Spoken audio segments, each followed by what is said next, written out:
Good morning every all. मैं आलोक sir आलोक classes बागा की ओर से सभी का पुनः यूट्यूब चैनल पर हार्दिक अभिनंदन करता हूं। और जिन्होंने भी मेरे यूट्यूब चैनल को अभी तक सब्सक्राइब नहीं किया वो जल्द से जल्द मेरे यूट्यूब चैनल को सब्सक्राइब करें और आने वाले नोटिफिकेशन का लाभ उठाएं। तो चलिए, आज आपको पता होना चाहिए कि ये नवरात्र के हार्दिक शुभ अवसर पर अभी भी हमारा क्लास ऑफलाइन और ऑनलाइन रेगुलर चल रही है। तो आज हम लोग जानेंगे अर्थशास्त्र। अर्थशास्त्र इंग्लिश में क्या कहते हैं? इकोनॉमिक्स। तो सबसे पहले ये पता होना चाहिए, फिर हमारा पॉइंट पर भी हम बात करेंगे। इकोनॉमिक्स का हिंदी क्या होता है? हिंदी इसको क्या कहते हैं? अर्थशास्त्र, है ना। अब पूछ देगा कि आपको अर्थशास्त्र का जनक कौन है, तो क्या बोलिएगा? एडम स्मिथ, है ना।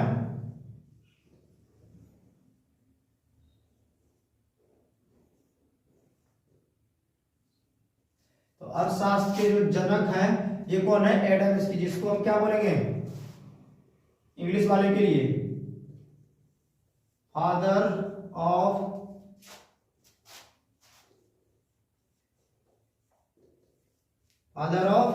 इकोनॉमिक्स, है ना। तो फादर ऑफ इकोनॉमिक्स के जो पिता हैं वो क्या कौन कहलाते हैं? एडम स्मिथ कहलाते हैं। तो अब जानेंगे कि अर्थशास्त्र होता है क्या, व्हाट इज इकोनॉमिक्स, है ना। तो सबसे पहले अगर हम लोग जान रहे हैं कि प्राथमिक क्षेत्र, द्वितीयक क्षेत्र तथा तृतीयक क्षेत्र, इसको जानने से पहले हम लोग समझे कि इकोनॉमिक्स है क्या, है ना।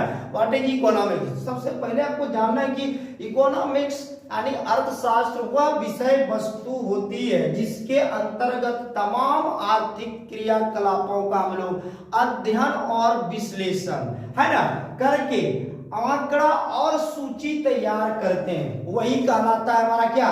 इकोनॉमिक्स, है ना। जिसमें आप जान रहे हैं कि चाहे वो एक छोटी सी वस्तु हो चाहे बड़े बड़े वस्तु हो, यानी एक छोटी सी सुई से लेकर हम जितने भी चीजों का आयात निर्यात उपयोग उपभोग जितने भी करते हैं, ये सारे किसके अंतर्गत अध्ययन किया जाता है? इकोनॉमिक्स, अर्थशास्त्र के अंतर्गत इसका अध्ययन किया जाता है। अब अर्थशास्त्र को भी अध्ययन की सुविधा के आधार पर कई भागों में बांटा गया है ना। एक इंडियन इकोनॉमिक्स, दूसरा वर्ल्ड इकोनॉमिक्स, है ना। इसको भी क्या किया गया? बहुत भागों में बांटा गया। फिर यहाँ भी इसको कई भागों में डिस्ट्रीब्यूट किया गया, है ना।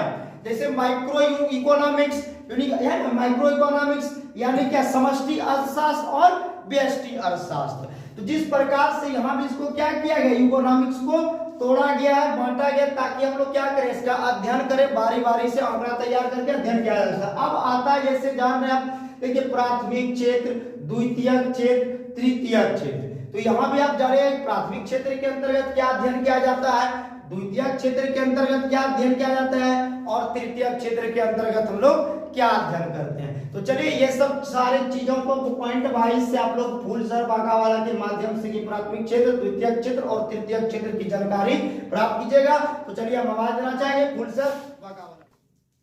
Hello, good morning everybody. जितने भी स्टूडेंट हैं ऑनलाइन ऑफलाइन, सभी को नवरात्रि की हार्दिक शुभकामनाएं। और जैसे कि हम लोग पता होगा कि नवरात्रि का अभी क्लास खुला हुआ है ऑफलाइन और ऑनलाइन। तो सबसे पहले हम लोग आज थोड़ा समझ गए इकोनॉमी। अभी आलोक सर बता रहे थे इकोनॉमिक्स है क्या, तो आप लोग इकोनॉमिक्स बढ़िया से समझ गए, फादर्स ऑफ इकोनॉमिक्स समझ गए, ठीक है। इकोनॉमी कितने प्रकार के होते हैं वो भी समझ गए, ठीक है। तो आप हम लोग चलेंगे अर्थशास्त्र के प्राथमिक क्षेत्र, द्वितीय क्षेत्र एवं तृतीय क्षेत्र में अंतर है, ठीक है। तो जितने भी क्लास 10th 12th और ग्रेजुएशन और इकोनॉमिक्स ऑनर्स से कर रहे हैं, तो उनके लिए ये थोड़ा सा बहुत ही समझना क्या है? आवश्यक है, ठीक है। तो सबसे पहले हम समझेंगे प्राथमिक क्षेत्र क्या है, द्वितीयक क्षेत्र क्या है, तृतीयक क्षेत्र क्या है। इसमें बोल रहा है कि सबसे पहले हम क्या देखेंगे कि पहला है हमारा प्राथमिक क्षेत्र। प्राथमिक क्षेत्र, जैसे कि हमको पता है कि हमारा जो इंडिया है कृषि प्रधान देश है, ठीक है। यहाँ पर कृषि सबसे अधिक अगर आय का स्रोत है तो क्या है? कृषि से हो रहा है, ठीक है। तो सबसे पहले प्राथमिक क्षेत्र होगा, मतलब फर्स्ट में क्या रखा गया होगा? कृषि। क्या रखा गया होगा? कृषि। तो हम बोल सकते हैं कि प्राथमिक क्षेत्र को कृषि क्षेत्र भी कहा जाता है, ठीक है। प्राथमिक क्षेत्र बोलेंगे या तो क्या बोलेंगे? कृषि क्षेत्र।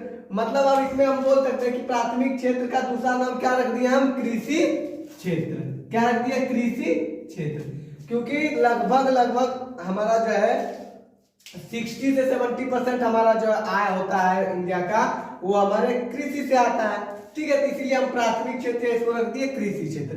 तो सबसे पहले देखेंगे हम प्राथमिक क्षेत्र कहेंगे किसको, ठीक है, वैसा क्षेत्र, ठीक है, जिसकी आय का स्रोत, ठीक है, आय की स्रोत जो है पूर्ण रूप से प्रकृति पर निर्भर करे ना। इस क्षेत्र में जितनी भी आय आएंगी या कुछ भी काम होगा वो किस पे निर्भर होगा, प्रकृति पे। ठीक है, कृषि भी हम अगर कर रहे हैं तो वो कृषि किस पर निर्भर होगा, प्रकृति पर निर्भर होगा।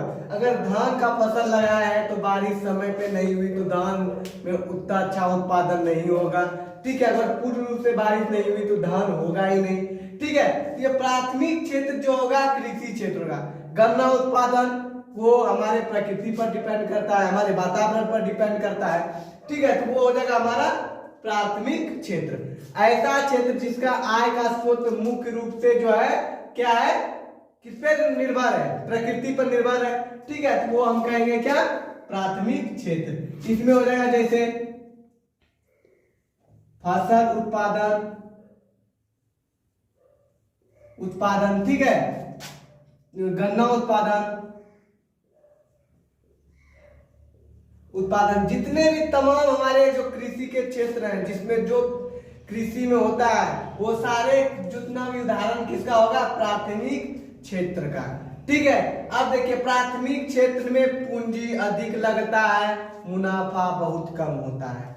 ठीक है, श्रम अधिक लगती है, पूंजी अधिक लगती है, श्रमिक अधिक लगते हैं। ठीक है, और इसमें क्या होते हैं बहुत सारे, और जो मैं देखिए सबसे पहले हम कृषि का अगर लेते हैं, ठीक है, तो सबसे पहला इसका पॉइंट हो जाएगा क्या, प्रकृति पर निर्भर। ठीक है, दूसरा पॉइंट हो जाएगा आपका क्या, श्रम, सबसे अधिक श्रम इसी में लगेगा। उसके बाद होगा तीसरा पूंजी। जब तक पूंजी नहीं होगा तब तक आप खेती नहीं कर सकते। जैसे बोला है खेती एक क्या है, जुआ है। ठीक है, अगर प्रकृति अगर पूरा रूप से बारिश नहीं हुई तो हमारा पानी नहीं होगा, अगर पानी नहीं होगा तो हमारा कृषि नहीं होगा। ठीक है, तो कृषि क्षेत्र में होगा हमारा क्या, पूंजी अधिक लगता है, लेकिन क्या होता है, मुनाफा उसके अपेक्षा बहुत ही कम होता है। तो आप लोग प्राथमिक क्षेत्र बहुत अच्छे से समझ गए होंगे। अब चलेंगे हम क्या, द्वितीय क्षेत्र में। किसमें, द्वितीय क्षेत्र। ठीक है, द्वितीय क्षेत्र के अंतर्गत किसको रखा गया है, कारखानाओं को रखा गया है। ठीक है, किसको रखा गया है, कारखाना, जैसे मतलब कि फैक्ट्री,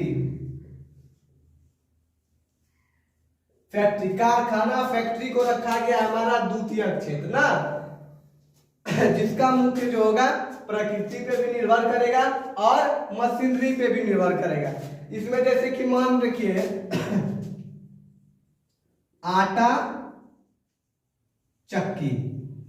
ठीक है, आटा चक्की अगर ये द्वितीय क्षेत्र में आएगा, आटा चक्की किस में आएगा, द्वितीय क्षेत्र में। लेकिन ये पूर्ण रूप से किस पे डिपेंड करेगा, ये पूर्ण रूप से किस पे डिपेंड करेगा, प्राकृतिक क्षेत्र पर। किस पे डिपेंड करेगा, प्राकृतिक क्षेत्र पे। क्यों, क्योंकि आटा चक्की, आटा बनाने के लिए जो ये चक्की बैठाया गया है, ये चक्की किस पे डिपेंड है, आपका प्राथमिक क्षेत्र किसमें, गेहूं उत्पादन में।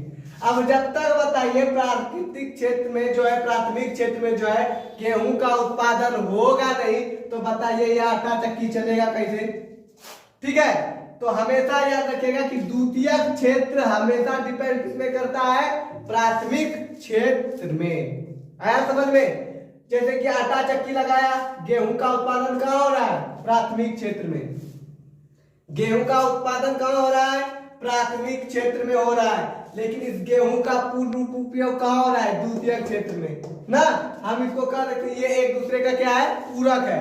बताइए गेहूं का उत्पादन हो रहा है तो यहाँ पर आटा चक्की बैठा हुआ है। ठीक है, तो ये क्या हो गया, द्वितीय क्षेत्र। द्वितीय क्षेत्र किस पे डिपेंड करता है, प्राथमिक क्षेत्र पे। तो कोई दिक्कत नहीं हुआ होगा। इसमें अगर और कुछ जोड़ लीजिए, आटा चक्की हो गया, जितने भी फैक्ट्री हो गए वो सारे किसमें होगा, द्वितीयक क्षेत्र में ना।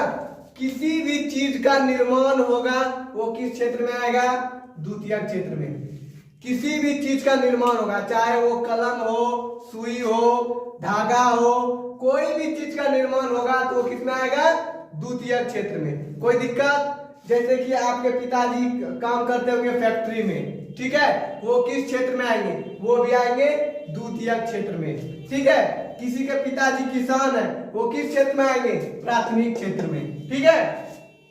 किसी के पिताजी क्या है कोई भी फैक्ट्री में काम कर रहे हैं, जहां की जैसे कि आगे दिल्ली गए हैं काम करने के लिए, तो वो किस चीज में आएगा, द्वितीयक क्षेत्र में। क्यों, वो किसी चीज का क्या कर रहे हैं, निर्माण कर रहे हैं ना, वो किसी चीज का निर्माण कर रहे हैं, तो आ जाएगा कोई भी चीज जो निर्माण होगा वो आएगा द्वितीयक क्षेत्र में। कोई दिक्कत नहीं। तो हम लोग अब चलेंगे तृतीयक क्षेत्र।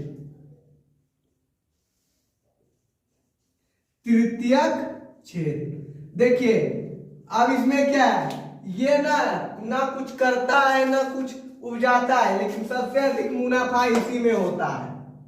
आया समझ में? सबसे अधिक मुनाफा किसमें होता है, तृतीयक क्षेत्र में। अब तृतीयक क्षेत्र क्या होगा, तृतीयक क्षेत्र वैसे क्षेत्र को कहेंगे जिसमें सैलरी, टाइम, ठीक है, छुट्टी सब फिक्स रहे। पहले से फिक्स कर दिया है कि तुमको इतना बजे ड्यूटी पे आना है, इतना बजे जाना है, इतना तुम्हारा 20,000 टका सैलरी है तो 20,000 रुपया तुमको सैलरी मिलेगा, कोई दिक्कत नहीं है।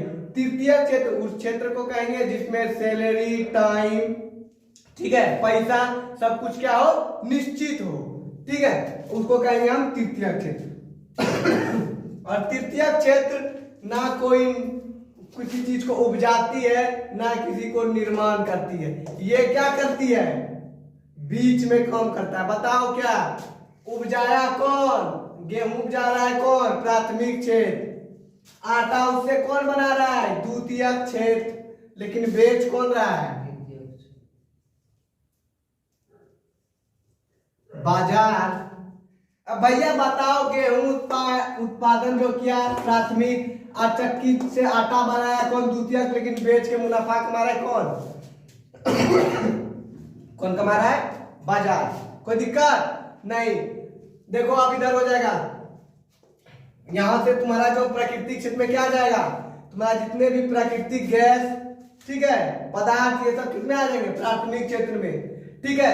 उससे बनाया लोहा कौन बनाया, द्वितीयक क्षेत्र, कोई भी कंपनी बनाई ना, ठीक है, लेकिन बाजार में बेच रहा है, ये तृतीयक क्षेत्र, ठीक है।